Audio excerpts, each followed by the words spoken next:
بسم اللہ الرحمن الرحیم۔ نبی کریم صلی اللہ علیہ وسلم کی ارشاد کا مفہوم ہے کہ صدقہ فطر روزے دار کے روزے کو فحش گوئی اور بری باتوں سے پاک کرنے اور مساکین کو کھانا کھلانے کے لیے مقرر کیا گیا ہے۔ یہ سنن ابی داؤد کی روایت ہے۔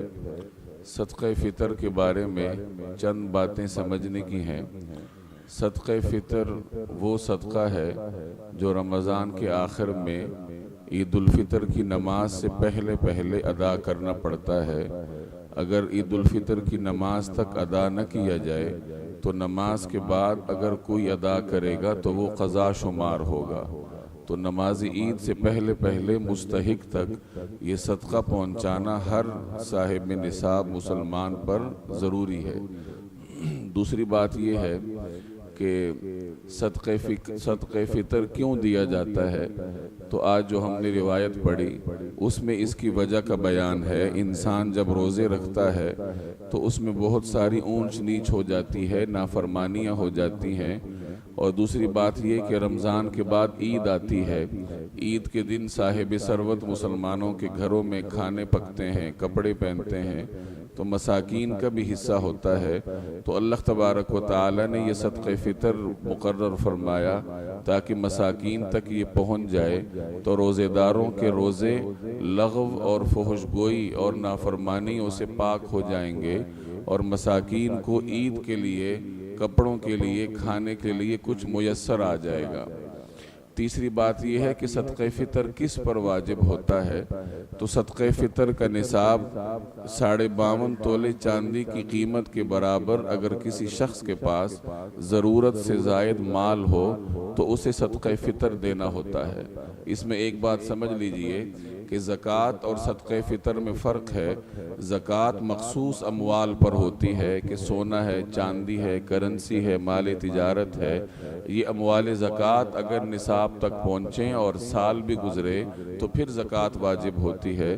صدقہ فطر میں یہ شرائط نہیں ہے، بلکہ آپ کی ملکیت میں کسی بھی قسم کا مال ضرورت سے زائد وہ 52.5 تولے چاندی کی قیمت تک پہنچ جائے تو صدقہ فطر دینا پڑتا ہے۔ اس میں نصاب کے چکر میں پڑے بغیر خاموشی سے صدقہ فطر ہر مسلمان کو ادا کر دینا چاہیے جو کسی حد تک تنخواہ اور اجرت لیتا ہے، چاہے کم ہی کیوں نہ ہو، کیونکہ بعض فقہا کا یہ نقطہ نظر ہے کہ جس آدمی کے پاس اپنے گھر والوں کے لیے ایک دن کا کھانا موجود ہو، ایک دن کے کھانے کے اخراجات اور نفقہ موجود ہو، تو اسے صدقہ فطر دے دینا چاہیے۔ تو نصاب کی پیچیدگیوں میں پڑے بغیر ہر مسلمان کو ادا کرنے کی فکر کرنی چاہیے۔ تیسری بات یہ ہے کہ صدقہ فطر کتنا دینا پڑے گا، تو صدقہ فطر میں شریعت نے کچھ اناج مقرر کیے ہیں۔ چنانچہ اس زمانے کے اعتبار سے کشمش میں 1 صاع دینا پڑتا تھا، کھجور میں 1 صاع، اور گندم کے بارے میں آدھا صاع آتا ہے کہ آدھا صاع دینا پڑتا تھا۔ تو اس زمانے کے اوزان علماء نے مقرر کیے ہیں۔ چنانچہ گندم میں 2.25 کلو دینی پڑے گی، اور کشمش میں، کھجور میں 3.5 کلو دینا پڑتا ہے۔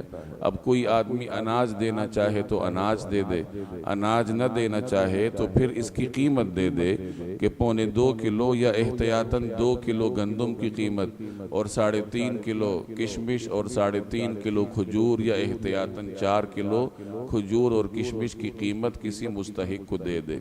تو اس میں فکر کرنی چاہیے کہ ہر انسان دے، آدمی اپنی طرف سے بھی دے گا، اور جو اس کے نابالغ بچے ہیں، نابالغ بچے جتنے بھی ہوں ان کی جانب سے بھی دینا پڑتا ہے۔ باقی گھر میں جو بالغ افراد ہیں اگر وہ کماتے ہیں بذات خود تو ان کا صدقہ فطر ان کے والد پر نہیں ہے، بلکہ وہ اپنا صدقہ فطر خود دیں گے۔ البتہ ہمارے مشرقی ماحول میں باپ چونکہ عموماً گھر کا ذمہ دار ہوتا ہے تو وہ بیوی کی طرف سے بھی دے دیتا ہے، نابالغ بچوں کی طرف سے بھی دے دیتا ہے جو اسے دینا ہی پڑتا ہے، اور بالغ کی طرف سے بھی دے دیتا ہے، جو ایک اچھی روایت ہے، اور کوشش کرنی چاہیے کہ گھر کے سارے افراد کی جانب سے یہ دے دیا جائے۔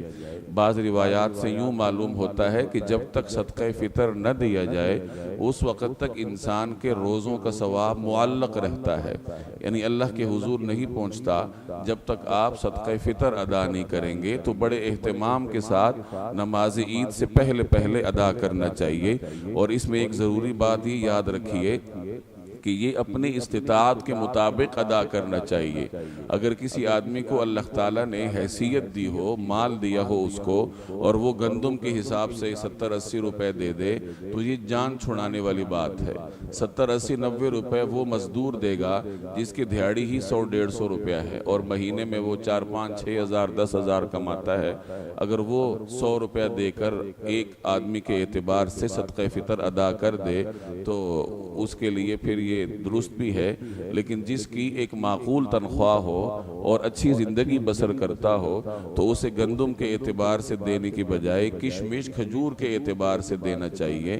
تو کوشش کریں کہ قیمتیں خود ہی معلوم کر لیں۔ میں نے اناج آپ کو بتا دیا، باقی انسان کو قیمتیں خود معلوم کر کے ادا کرنے کی فکر کرنی چاہیے۔ اللہ تبارک و تعالی مجھے اور آپ کو عمل کرنے کی توفیق دے۔